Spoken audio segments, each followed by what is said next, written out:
Namaskar. I am Dr. Gurneet Singh Sahani.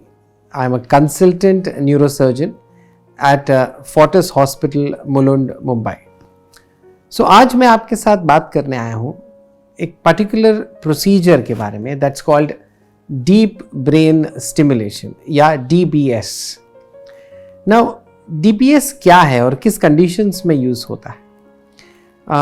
Deep brain stimulation हम लोग movement disorders के लिए यूज़ करते हैं विच आर न्यूरोलॉजिकल कंडीशन, जैसे पार्किंसन डिजीज़. तो पार्किंसन डिजीज़ जब उस स्टेज में चली जाए जहाँ पे दवाइयों से फ़ायदा ना हो या दवाई लेने के बाद दवाई का साइड इफ़ेक्ट हो रहा हो, तब हम लोग डीप ब्रेन स्टिमुलेशन या DBS करते हैं. इसके अलावा अदर कंडीशंस जैसे डिस्टोनिया, जैसे हाथ टेढ़ा हो जाना, गर्दन टेढ़ी रहना, या ट्रेमर्स, जो अगर कुछ लिखते समय हमको ट्रेमर्स का प्रॉब्लम हो रहा है, या प्लेट उठाते समय पेशेंट्स के हाथ हिलते हैं, या चाय पीते समय जब हिलते हैं, तो इन कंडीशंस में हम डीप ब्रेन स्टिमुलेशन करते हैं. अब ये प्रोसीजर क्या है? ये प्रोसीजर में हम लोग ब्रेन के अंदर इलेक्ट्रोड्स डालते हैं इस तरफ से, जो सेंटर ऑफ द ब्रेन में जाएंगे, और वो इलेक्ट्रोड्स हम एक बैटरी के साथ कनेक्ट करेंगे यहाँ पे, जो हमारे इस कॉलर बोन के नीचे होंगे.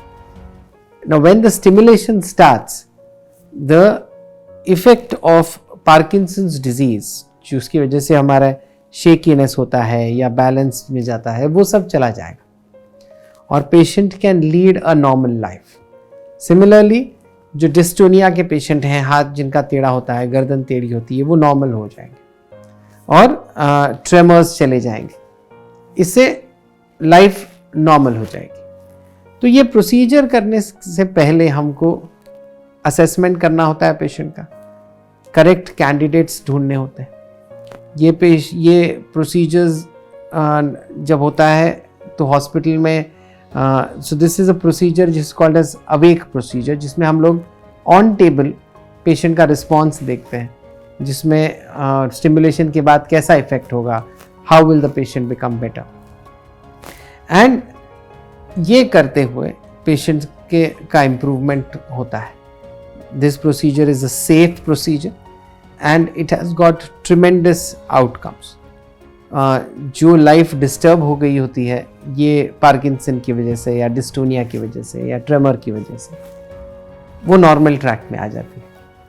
नॉर्मल लाइफ, नॉर्मल काम शुरू हो जाता है. So overall deep brain stimulation is a good procedure.